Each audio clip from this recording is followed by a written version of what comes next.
بمناسبة بقى مسلسلات رمضان، تعالوا نجيب أسوأ 10 مسلسلات في آخر 10 رمضانات عدت. كل سنة هنختار لها المسلسل اللي هيتسمى هو الأسوأ لسنتها. وخلي بالكوا الأسوأ هنا مش علشان الناس ما اتفرجتش عليه، ممكن مسلسل يعمل شعبية كبيرة جدا ولكنه كصناعة يعتبر هو الأسوأ. هحكي لك. من بعد ما أخد الشامبيون ليج إن أنا أجيبه سواق للإسعاف اللي عندي. احنا بنشرب سوائل يا بابا. امشي يا ابن مفكوك. هنبدأ برمضان 2013. أسوأ مسلسل في رمضان 2013 كان مسلسل اسمه قشطة وعسل، كان بطولة سمير غانم والراقصة دينا. المسلسل المفروض انه عامل زي السيت كوم، حلقات منفصلة متصلة، ولكن المسلسل ما فيهوش كوميديا نهائي برغم انه مسلسل كوميدي. ما بين افيهات ضعيفة جدا اتكتبت جعلت من الاداء الكوميدي لسمير غانم الله يرحمه ضعف اداء رهيب، فبالتالي المسلسل تقريبا ما حدش اتفرج عليه لاجل ضعف الكتابة اللي كانت في المسلسل برغم انه كان بطولة سمير غانم. جمال التحفه اللي بعمله ده ان شاء الله هكسب بيه في المهرجان عرب زبوط تالنت.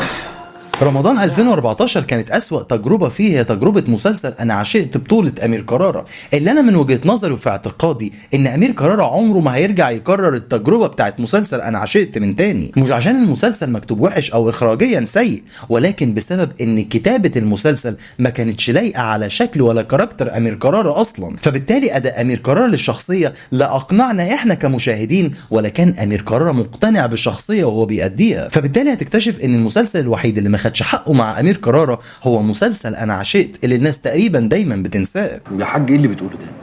ده احنا كلنا كده عايشين في خير، بس اللي تعب 30 سنه من حقه بقى يدوق طعم الراحه، مش كده ولا ايه؟ رمضان 2015 بالنسبة لي كان حالة نادرة شوية لأن ما كانش فيه مسلسلات يتقال عليها دي من أسوأ مسلسلات رمضان، ولكن رمضان 2016 هو اللي كان فيه مسلسل كارثي وكان اسمه سد رد، بطولة أبطال مسرح مصر علي ربيع ومحمد عبد الرحمن وأسأس. تخيل كده لما أجيب لك أسوأ حلقة من حلقات مسرح مصر اللي ما فيهاش ضحك نهائي وكلها استظراف وبس وحتى ما فيهاش قصة في الآخر تفهمها، وعاملها لك مسلسل اسمه سد رد. هو ده بالحرف صناعة المسلسل. مسلسل صد رد انت لو حاولت تتفرج على مشهد من حلقة النهاردة مش هتعرف تكمل المشهد للآخر من سماجة الإفيهات اللي مكتوبة. خلاص يا باشا عملت اللي انت عايزه. خلاص نخش بقى. بس سيب النبوت.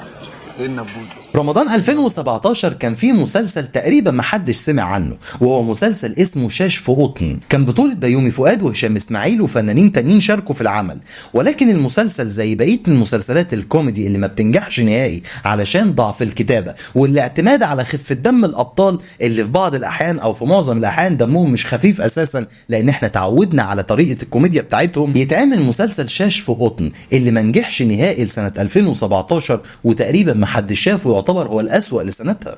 قررت من بعد ما أخد الشامبيون ليج إن أنا أجيبه سواق للإسعاف اللي عندي هنا. سنة 2018 نرجع تاني لبطل مسرح مصر الأوحد والنجم الكبير علي ربيع في مسلسل سك على اخواتك. كوميديا مسرح مصر لو كانت نجحت مرة على المسرح فهي مش هتنجح على طول لا في السينما ولا في التلفزيون ولا على المسرح لو رجعت اتكررت بنفس الشكل، فبالتالي علي ربيع في مسلسل سك على اخواتك رجع كوميديا مسرح مصر اللي نجحت له زمان في نفس فكرة نوع الكوميديا اللي بتتقدم من خلاله، ده كمان مع ضعف أداء علي ربيع التمثيلي وكوميديا ضعيفة جدا اتعمل لك سك على اخواتك اللي ما حبوش وما اتفرجش عليه غير محبين علي ربيع فقط اللي معظمهم تقريبا ما كملوش ال 15 سنة. مين ده يا حيوان اللي انت جايه راكبه ورايا الموتوسيكل؟ انت جايه تجيب لنا العار في البيت هنا ولا ايه؟ رمضان 2019 كانت أسوأ تجربة لمي عز الدين في مسلسلها البرنسيسة بيسا، برغم ان مي عز الدين ممثلة جميلة وكلنا تقريبا بنحبها، ولكن مسلسل البرنسيسة بيسا كانت أسوأ تجربة ممكن تمر بيها مي عز الدين، ما بين كاركتر اتبنى بشكل غريب شبيه قوي بشخصية قطاطة ولكنها مش قطاطة، وما بين اعتماد على شكل خارجي للشخصية وعلى طريقة كلام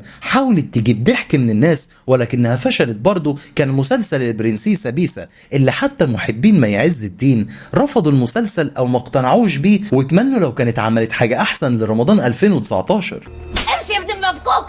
هي دي الحمد لله على السلامة.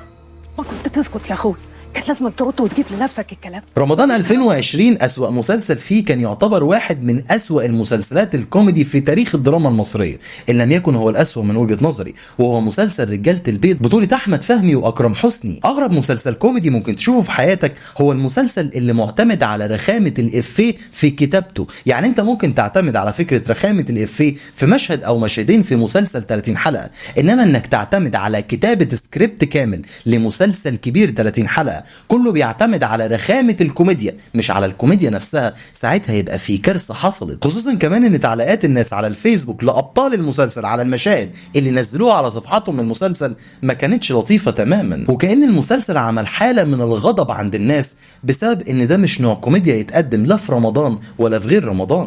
احنا بنشرب سوائل يا بابا، بس انا جالي دور برد جامد قوي في الدور الرابع عني. الفيروز احتل الدور الرابع كله. الفيروز احتلت بقى. أسوأ مسلسل في رمضان 21 ويعز عليا ان اقول كده، ولكنه كان مسلسل يوسف الشريف وكان كوفيد 25. يوسف الشريف واحد من الناس اللي عملوا اصعب افكار لمسلسلات دراميه في تاريخ مصر تقريبا، ان لم يكن هو اللي غير شكل الدراما التلفزيونيه في مصر، ولكن لما حصل استسهال في كتابه المسلسل وتنفيذه كمان اخراجيا حصل مسلسل كوفيد 25. فكره المسلسل اتعملت اكتر من مره عالميا من زمان على فكره، ولكن لما جه يوسف الشريف عملها وبسبب الاستسهال في كتابة المسلسل ما بقاش نوع من انواع مسلسلات يوسف الشريف، بقى كأن يوسف الشريف بيحاول يركب الترند. ويمكن المسلسل ده هو اقل مسلسل مشاهدة من مسلسلات يوسف الشريف كلها.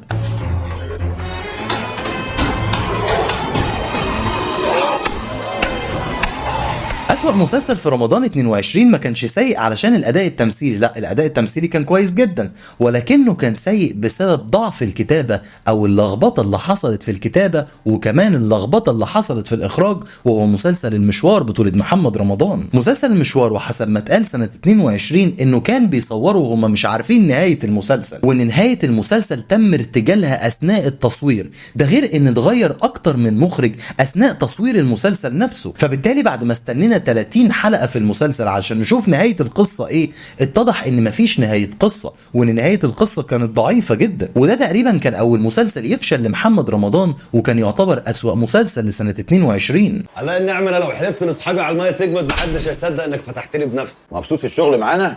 المهم انت تبقى مبسوط. نروح بقى لرمضان 2023 وأسوأ مسلسل فيه، وهنتخانق أنا وإنتوا شوية، لأن أسوأ مسلسل من وجهة نظري رمضان 23 من المسلسلات اللي نجحت نسبيا على فكرة، وهو مسلسل بابا المجال بطولة مصطفى شعبان. مسلسل بابا المجال كان كويس جدا كأداء تمثيلي، إذا كان مصطفى شعبان البطل الرئيسي اللي عمل، أو باسم سمرة، أو الفنان الكبير رياض الخولي، أو الفنانة جمانة مراد، أو الفنانة سماء إبراهيم، كلهم عملوا أداء تمثيلي على أعلى ما يكون.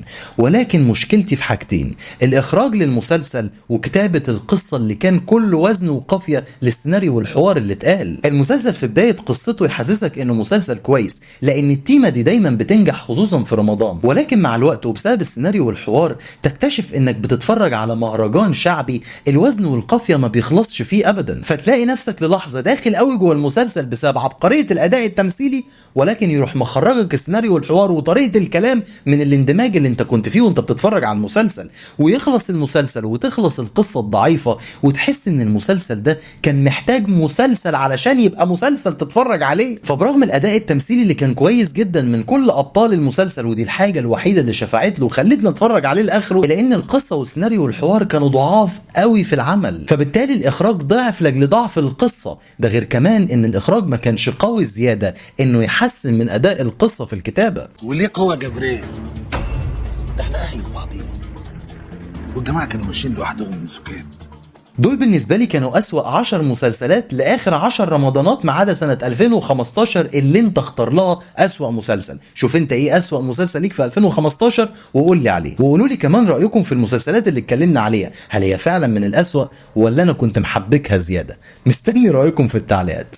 أشوفكم الفيديو الجاي. من بعد ما اخد الشامبيون ليج ان انا اجيبه سواق للاسعاف اللي عندي. احنا بنشرب سوائل يا بابا. امشي يا ابن المفكوك.